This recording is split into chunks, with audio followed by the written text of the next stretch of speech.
Peter Andre's wet look hair and denim-clad wardrobe featured on every teenage girl's poster wall. Not every teenage girl's, like my sisters, my mum had him. I think my grandmother's had this poster on the wall. It was horrible. But he has come a long way from those teenage heartthrob days, oh yes. Yeah, Peter now boasts an impressive resume: presenter, vlogger and most importantly, dad. And it's his family's somewhat scary start to the new year that has inspired the music megastar's frontline fight. And Peter Andre and his wife, Dr. Emily, join us now. Welcome to the morning show, Hey, guys. Well, first of all, can I just please say to Australia to please forgive me for those early performances. I look back at some of those videos and they're so funny. I mean, Emily was saying, oh my God, you look like Junior, my son, and Theo. I was even shocked when I was watching that back. I really enjoyed that montage. Thank you for that. Yeah. Do you wish you knew him back then, Emily? Well, he actually kind of looks better with age, I think. I've always said like a fine wine. Oh, wow, what He a looks so much romance.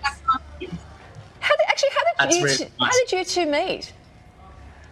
We met through my dad, actually, and then we were friends for a long time, for quite a few years. Yeah, and then Can I tell them how we met through your dad? Can I tell you how we met through a dad? So I had a problem with my kidney and I ended up in hospital. And I ended up going from hospital to hospital until I ended up in a place I shouldn't have been. And Emily's father he's a consultant, a urologist, and he happened to be on call that night, did the operation on me. I woke up the next day. He became a good friend of mine. I met the whole family. We were friends for 2 years. And then I didn't know how I was going to ask him if I could start dating Emily. I was really scared because I thought, if he ever does an operation again, it might be a different kind of operation. So I was really scared.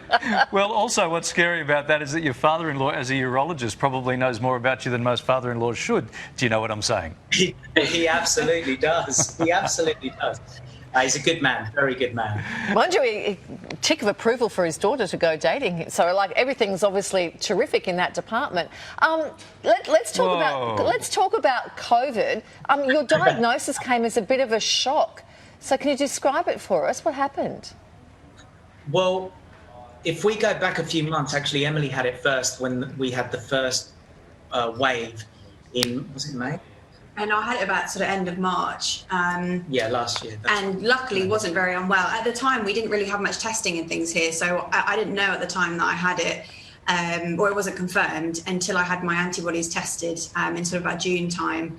And then Pete then tested positive just after New Year. Just after New Year, and I was so convinced I didn't have it because, and one of the reasons we wanted to document it was because we wanted to say to people that don't ignore your symptoms because it might not be what everyone else has had. So I didn't have a temperature, and temperature is one of the key things to go and get tested. Or I didn't have that. I had the body aches.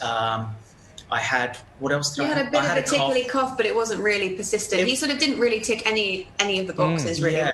That's why we were really, really surprised. And then once I had it, of course, you've got the psychological side of it where you start freaking out about, is this going to get worse? Only because, of course, you're hearing all the stories every day on the news, and you're hearing about people that are on intensive care and people that are on oxygen, and you start to fear it. So I think fear is a big problem, as well as, of course, the physical problem of it. Yeah, well, you're not only hearing that on the news, you're hearing it from your wife, Emily. You're a frontline worker in the NHS. Now, you received the vaccine as of just last week, right? This was a no-brainer, clearly, for you to get that done.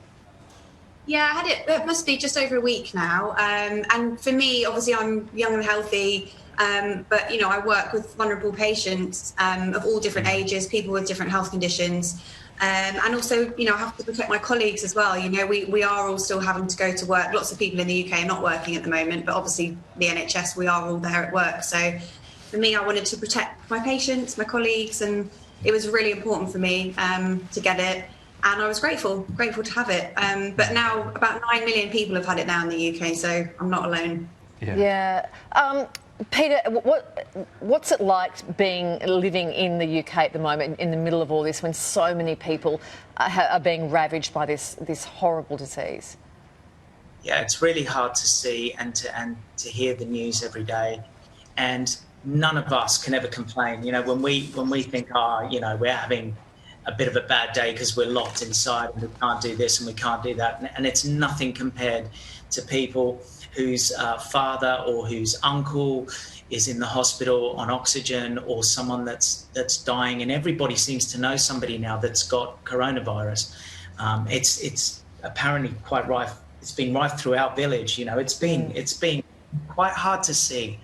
And I think one of the things we see, a lot of the elderly, the vulnerable, people that don't have family, that don't have a garden to go and sit in, or, it's really hard for them being locked away, I think. All right, so Peter, the lockdown has given you some time to start vlogging, and you uploaded one video of your children reacting to your old music videos. Now, you're cringing. They can't quite believe it's you. Do they see you as simply Dad, or as the 90s pop star with the killer dance moves? How do they see you when they look back at that stuff? They know me as embarrassing Dad. That's it.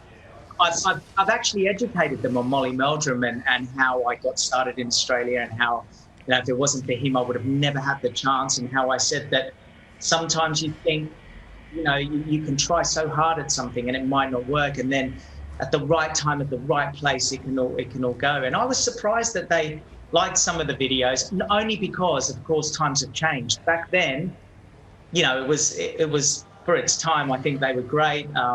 But when you look at it now, 20 years later, yeah, it's kind That's of a great bit stuff. Yeah, it is great. I mean, interesting you say that you were working so hard, because you laugh at yourself in the videos, and there's quite a few moments where you say, this is you, I'm quoting you, I was trying too hard.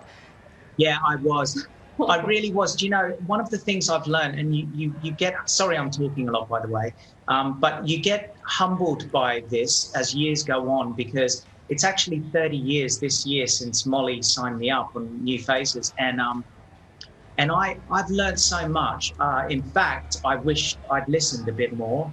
I think when you're starting out, things can go a little bit to your head, and you think you know everything, and you learn from that. You very much learn from that, and you try and instill into your kids not to do the same thing that you did, to listen more.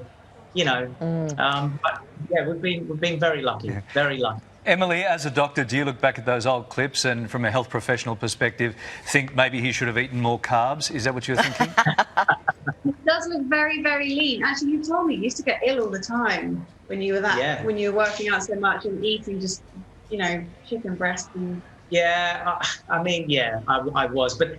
The thing is, back then you used to think to yourself, I might not feel good, but I'm trying to look good for a video clip. And that was the attitude. That's what you thought. But was it worth it? Yeah, I'd rather have a burger now. Yeah. We all know that feeling, Kylie, don't we? We all know that feeling. Absolutely. Yeah. Well, you just managed to get back into the recording studio. Where are you at with your music?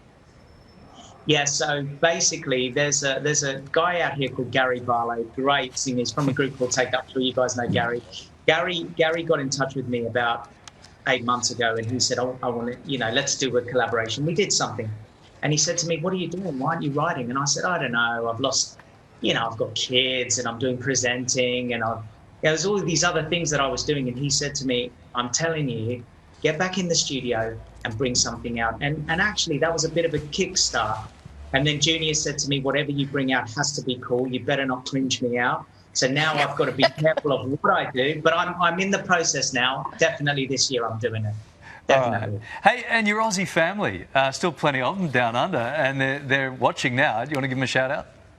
Yeah, Mum and Dad, Debbie, my sister, my nephew, Savandi. Do you know what?